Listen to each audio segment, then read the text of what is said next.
Presta atención porque ahora mismo Bitcoin está haciendo un evento clave para la operativa. Planea continuar con el movimiento alcista y estos son los titulares de las noticias que tenemos para hoy. Billeteras con saldos menores a un Bitcoin podrían aumentar un 9% en un futuro próximo. Y Saylor espera que Mara sea la próxima empresa de Bitcoin en incorporarse al Nasdaq. Pero antes vamos a revisar qué es lo que está sucediendo en Bitcoin actualmente. Recordemos que en vídeos anteriores hayamos estado comentando cómo el precio de Bitcoin volvió a encontrar compradores sobre esta zona de los 95.085 y tras esto rompía otra vez la zona de resistencia. A partir de aquí veíamos cómo sobre esta zona operativa de los 102.000 aproximadamente volvía a aparecer presión vendedora como lo hizo en este otro momento. Y esto hacía que el precio de Bitcoin frenase el movimiento alcista que estaba trayendo. Gracias a que el precio frenó, habíamos establecido esta estructura que veis por pantalla. Comentábamos que teníamos el soporte en los 99.250 y la resistencia en los 102.525. Y comentábamos cómo en el día de hoy, en torno a las 11 aproximadamente, esperábamos que el precio ya pudiese atacar zona de extremos. Y bueno, como podéis estar observando, así ha sido. Fue justo después cuando el precio, primero atacó en este caso, pero tuvo un rechazo, pero aquí fue cuando tuvo una ruptura efectiva de la zona de resistencia. Es cierto que durante esta ruptura veíamos cómo aparecían algunas ventas intentando que no continuase el precio de Bitcoin, pero es que mirad cómo después de la ruptura el precio se conseguía mantener por encima de la resistencia, rechazando el reingreso en la misma y por lo tanto consolidando con esto la ruptura para iniciar el movimiento de desequilibrio alcista que estamos viendo precisamente ahora mismo mientras grabo el vídeo. En este caso, la oportunidad operativa en compra estaba sobre esta zona operativa y el primer objetivo ya ha sido alcanzado, porque el primer objetivo era visitar esta zona de máximos que teníamos en torno a los 103.838. De hecho, es que ahora mismo el precio se está acelerando bastante. Vamos a revisar luego si el precio se está llevando bastante liquidez de shorts, porque podría ser que así sea. Claro, el problema aquí es cuál es el siguiente objetivo, que probablemente es lo que se está planteando mucha gente después de que ya hayamos roto el primero. Pues no es sencillo responder exactamente cuál va a ser el siguiente objetivo, ya que no tenemos información sobre los precios que están por encima. Nunca hemos alcanzado estos niveles y no tenemos ningún tipo de referencia. Por lo que a partir de aquí lo que tendríamos que hacer es ir poco a poco analizando cómo se van desarrollando las siguientes velas que vayamos viendo y estar analizando sobre todo la acción del precio de las mismas para identificar alguna muestra de debilidad, que sería un poco lo que a nosotros nos diría que quizás esa zona ya es una buena zona para o proteger más la operativa o para sacar beneficios. Pero de momento parece que el precio de Bitcoin continúa con esta dinámica alcista después de haber visto todas estas señales de fortaleza que comentábamos anteriormente. Y con esta consolidación podría dar inicio incluso a un movimiento alcista aún mayor, porque ya no es solo la confirmación de que esto parece que ha sido una acumulación, sino que además ya está volviendo a rechazar y confirmar la ruptura de esta resistencia. Y por lo tanto la operativa que se hubiese quedado en este caso habría sido de fallo estructural tras la ruptura, test de consolidación, buscando una continuación alcista, que esperamos que sea bastante amplia debido a la magnitud de la estructura operativa que hemos estado desarrollando. Y además puede ser un movimiento alcista muy agresivo porque hay que tener en cuenta que ha sido de fallo estructural, lo que podría hacer que el precio se dispare de forma bastante rápida a buscar niveles operativos más altos. Pero como os digo, ahora mismo no podemos tener ningún nivel operativo en mente y solamente podemos ir analizando cómo se va desarrollando Bitcoin para a partir de ahí valorar el proteger la operativa o sacar beneficios. Eso sí, os voy a decir una cosa, si por algún motivo esto que estamos viendo ahora mismo cambiase por completo y viésemos un reingreso agresivo en la estructura y una consolidación, ahí el contexto estaría cambiando en gran medida, no solo para el corto plazo, sino también para el medio largo plazo, porque esto sería después de haber limpiado toda esta zona de máximos donde habría liquidez por parte de los short. De momento no es lo que estamos viendo, como comentábamos había bastantes señales de fortaleza, pero si por algún motivo después de este movimiento alcista vemos un cambio de contexto agresivo, tenemos que adaptarnos al mercado y esa sería la forma en la que nosotros nos podríamos adaptar. Ahora vamos a estar revisando como siempre las herramientas. Recordad que tenéis en la descripción del vídeo los enlaces a todas las herramientas que utilizo y comenzamos revisando los mapas de liquidaciones de Trading Different. Y qué decir, se están llevando toda la liquidez que había en zona de shorts, como comentábamos.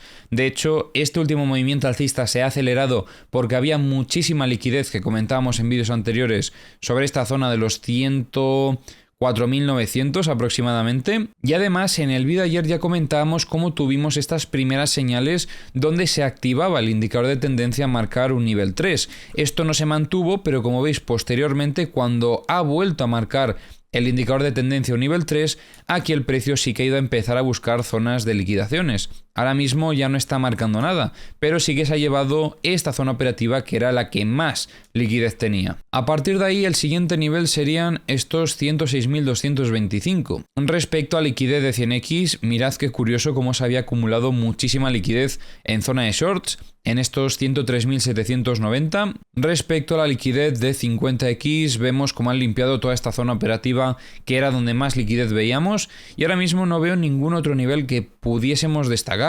Respecto a liquidez de 25x, cuidado porque esto sí que es súper importante, ya que se han terminado de llevar toda la liquidez que había en zona de shorts y además ha sido milimétrico porque este movimiento alcista ha llegado justo hasta este nivel de los 105.220, que era donde estaba toda la liquidez. Por eso os digo que si vemos un rechazo de forma agresiva, esto puede haber sido solamente una trampa. La cosa es ver cómo reacciona el precio de Bitcoin después de este movimiento para poder sacar conclusiones. Y respecto a la liquidez de 10x, aunque ha limpiado algunos niveles, todavía sigue quedando bastante. Podríamos decir que perfectamente hasta los 108.195 aproximadamente. En el multibook estábamos viendo algunas zonas de compra en torno a los 98.400, también aquí en torno a los 98.050. Estas se han mantenido, estas últimas, las de arriba no, y luego veíamos algunas compras también en torno a los 100.000 casi. Bueno, podríamos decir que sería más 99.950, pero bueno, más o menos esa zona. Pero estas se han terminado retirando.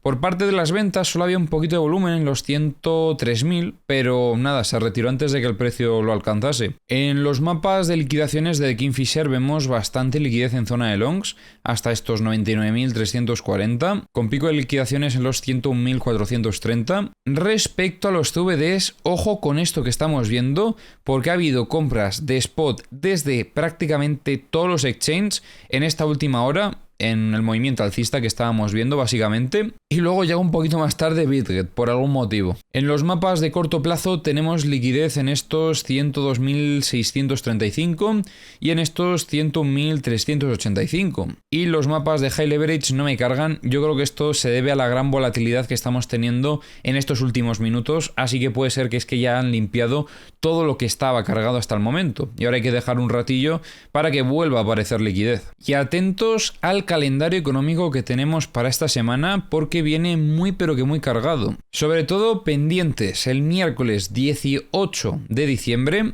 porque tenemos decisión de los tipos de interés. Se espera un recorte de 0,25 pasando de un 4,75 a un 4,5. Además, el jueves 19 de diciembre tenemos datos del PIB en Estados Unidos también, que se espera una caída del 3% al 2,8%. La decisión de los tipos de interés será a la tarde en horario español a las 8 y luego los datos del PIB será a las 2:30 de la tarde hora española. Y ahora vamos a comentar las noticias que tenemos para hoy, que como veis pues son poquitas, pero bueno, vamos a comentarlas igualmente. Un análisis de CryptoQuant sugiere que las billeteras que poseen menos de un Bitcoin podrían aumentar un 9% a corto plazo. Este tipo de inversores sigue acumulando Bitcoin incluso cuando el precio ha superado los $100.000, lo que demuestra la confianza en una posible tendencia alcista. MicroStrategy, liderada por Michael Saylor, ha sido añadida al índice Nasdaq 100, lo que podría impulsar aún más el precio de sus acciones. Tras este movimiento, el CEO de Mara Holdings, expresó su deseo de que su empresa sea la próxima en unirse a este prestigioso índice, siguiendo el ejemplo de MicroStrategy. Respecto a Ethereum, en este caso vemos cómo sigue un poquito al precio de Bitcoin con este último movimiento alcista, pero la verdad es que no está demostrando tanta fortaleza. Desde mi punto de vista, en este caso, Ethereum está siguiendo un poquito más la estela de Bitcoin y podría perder un poquito en el par Ethereum frente a Bitcoin. Por lo que mientras no veamos que hay un cambio de contexto respecto a las estructuras que se están desarrollando, creo que sería interesante favorecer el análisis de Bitcoin para luego pues aplicarlo de igual forma a Ethereum, aunque entendiendo que en este caso considero que estoy viendo algunas muestras de debilidad, como pueden ser pues por ejemplo este test secundario de fase B sobre la zona del soporte, que considero que eso es una pequeña muestra de debilidad, y luego una pequeña incapacidad también que tenía el precio por romper esta zona media de la estructura. Que lo está haciendo ahora, pero lo está haciendo ahora después de que el precio de Bitcoin haya tenido el movimiento alcista, por lo que no considero que sea del todo real esta fortaleza que está demostrando. Más bien, simplemente está siguiendo la estela de Bitcoin. Respecto a los mapas de liquidaciones de Ethereum, tenemos aquí tres zonas operativas bastante interesantes. Tendríamos los 3.996, tenemos los 4.020 y sobre todo donde más liquidez vemos es en los 4.050. Respecto a liquidez de 100x, podemos destacar estas dos zonas, los 4.020 y los 4.033. Respecto a la liquidez de 50x, tenemos en estos 3.990 y tenemos en estos 4.050. También un poquito aquí en los 3.820. Respecto a la liquidez de 25x hay varias zonas. Primero en longs, en los 3.790 y en shorts, que es donde más tenemos en los 3.996, 4.020, en los 4.047 aproximadamente y por último aquí arriba en los 4.130. Y respecto a la liquidez de 10x tenemos en estos 4.050 y en los 4.096. En el multibook veíamos cómo se retiraban estas compras que comentábamos ayer, pero luego aparecía bastante volumen de compras a defender al precio en torno a los 3.815 y este volumen se terminó desplazando a los 3.825. Las órdenes de venta que había no eran grandes y de todos modos creo que se terminaron retirando antes de que el precio las pudiese absorber. Y en los mapas de de Ethereum, tenemos aquí en zona de shorts en los 3.917 y luego tenemos aquí en los 3.663, que es donde estamos viendo un pico de liquidaciones bastante importante.